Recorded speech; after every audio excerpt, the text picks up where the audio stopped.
your house to honor all that have fallen for our freedom.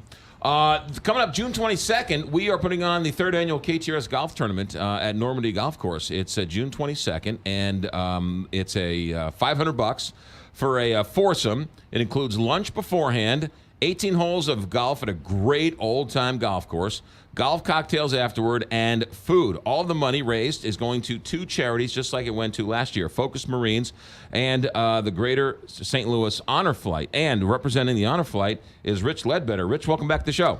Well, thank you so much for having us, McGraw. You're an incredible partner for us. Did you start this? How did this come about? Far from it. I just picked up the ball here in St. Louis with a bunch of other really amazing folks. There was a gentleman in Ohio named Earl Morse who realized that the World War II Memorial had been commissioned in '04 and that the good people that fought in World War II weren't going to see it unless he did something. So he flew 7 Ohio veterans, got a lot of press, and Honor Flight took off nationally like wildfire. We got going in St. Louis in '09. And so how many Honor Flights have you had here from St. Louis? So tomorrow will be our 76th Honor Flight from St. Louis. Wow.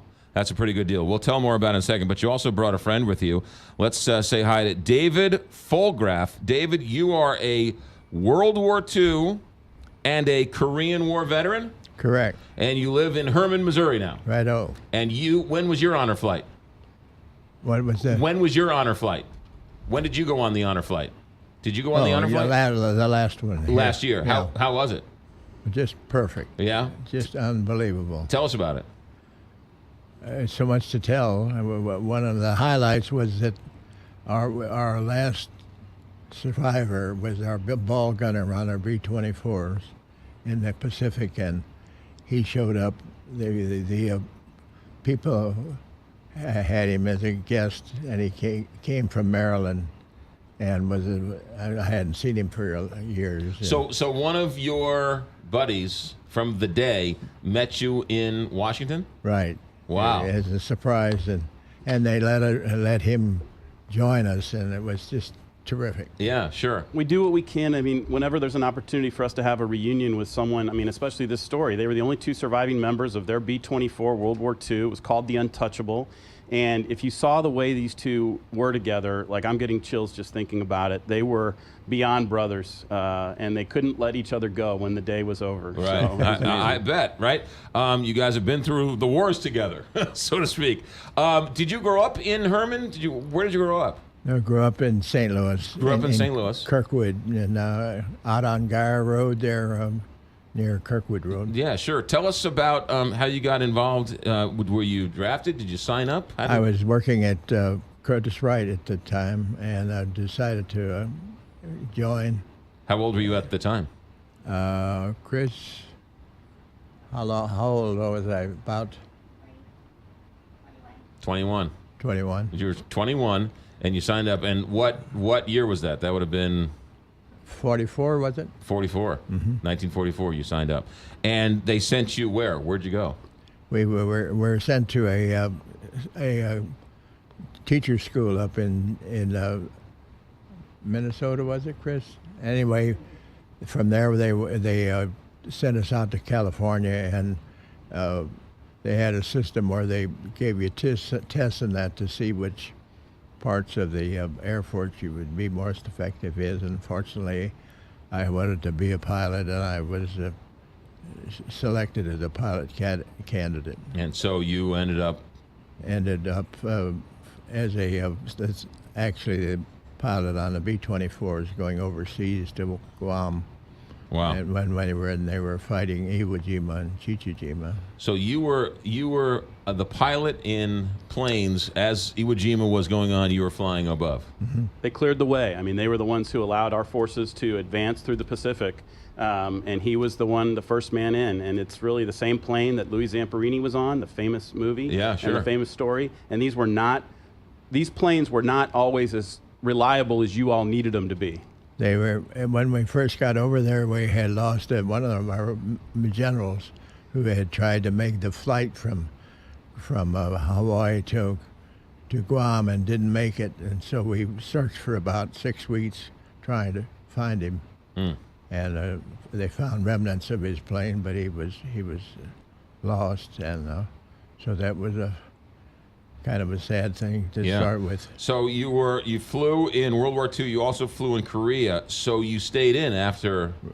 Right. Stayed in after. Yeah. We stayed in with a reconnaissance there, a group with a B-36, and we had a crew of 22, and I was the third pilot on that Okay. crew. I'm always fascinated when you were finished after the Korean War and you came home here to St. Louis. What did you do? Well, my father-in-law I was married and had a child, and I fortunately had a offer with my father-in-law to work with his steel company, a fine steel company in St. Louis, LaSalle Iron Works, Okay. and worked there for a number of years until he passed away, and then I formed my own steel company down in South St. Louis. Yeah.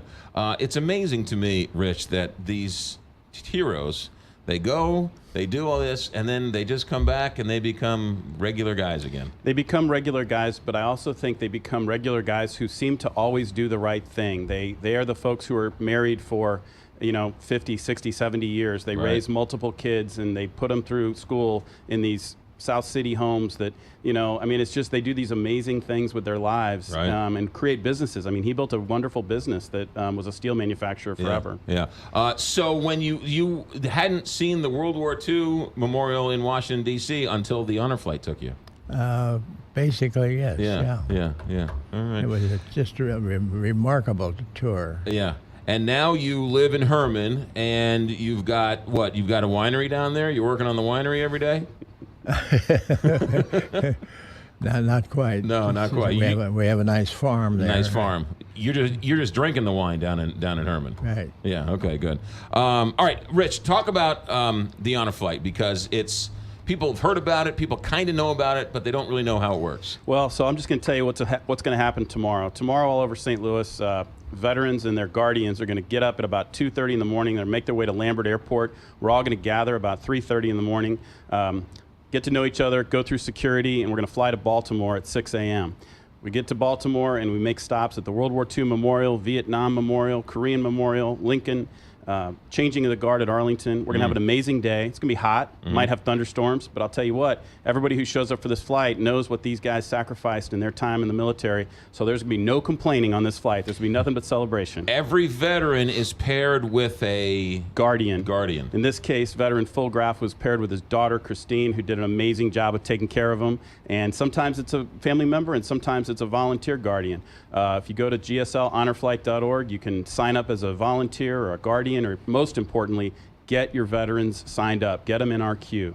How many veterans are going tomorrow? So there'll be 22 veterans, which is our typical number. It's a Right. total flight of 56 individuals, lots of flight support, EMTs, nurses. We take care of these folks in the very best way that we know how to take care of them. And I mean, the costs are, you got the plane tickets, you got the transfers, you got to handle all the buses to and from and everything else. And we charge the veteran $0. It's the most important thing for people to know. All they have to do is sign up, and we will take care of it. We do a ton of fundraising. Your golf tournament is fundamental to our work and our efforts. So thank you. Now, we talk a lot about World War II, but you're starting to see Koreans. Lots of Korean veterans. And Vietnam veterans go? Well, the Vietnam veterans we encourage to sign up on our list so that we have them in queue, but we go in order of seniority. So World War II, Korean, and then we'll get to Vietnam. But this organization in St. Louis will endure all the way to today's military veterans, and we will be here forever. That's our fundraising goal. It's pretty special. David Fulgraf, what are your thoughts as you went to Washington, D.C. on this flight? Well, we'd heard so many wonderful things about it, but it just peaked far what we had intended it. And the people that served us and that were so gracious to us, and were so knowledgeable of Washington that it was just a miracle trip, really. Yeah. What was the name of your steel company that you started? Fulgraf. Fulgraf Steel. Fulgraf Steel. Fulgraf Steel. Right. David Wilson Fulgraf, a World War II veteran and a Korean veteran. First of all, thank you for your service. Great. And thank you for telling the story. Well, it's a real honor, and we really want to thank you. You betcha. And what's your favorite wine down in Herman that you like to enjoy? Oh, there's so many. I'd be Smart answer. Yeah. Smart answer. You enjoy your trip back home. Thank you very much for coming up. Thank you, sir. You got it. And Rich Ledbetter, website for people to find out more. You bet. GSLHonorFlight.org. We're going to be coming back to Lambert about 8 o'clock tomorrow night. We'll have a wonderful welcome home for these folks, and we're going to do St. Louis proud. And not only when you come back, but you have a full, right? Volunteers come in and sort of bring them all back. So if people want to just sort of see the end of the day, they're welcome to come to Lambert. Absolutely. I mean, it's we tend to crowd out Lambert. Good news, Lambert has WOW Airlines flying to Iceland, so it's a pretty crowded Saturday night up there, but it's marvelous to see the patriotism and the support of our community. I want to say happy birthday to veteran Fulgraf also. He just turned 97, and he's awesome. When did you turn 97? Today? Just barely. Well, happy birthday to you, sir. Thank you, sir. All right, 97 more. Great. All right, so it's June 22nd, Normandy Golf Course, the Greater St. Louis Honor Flight, one of our two charities, along with the Focus Marines Foundation serving wounded warriors. For more information and how you can sign up and have a good day of golf and raise some money and raise some awareness for two great causes, go to ktrs.com. That's ktrs.com. Thank you, sir. And Thank you. Thank you.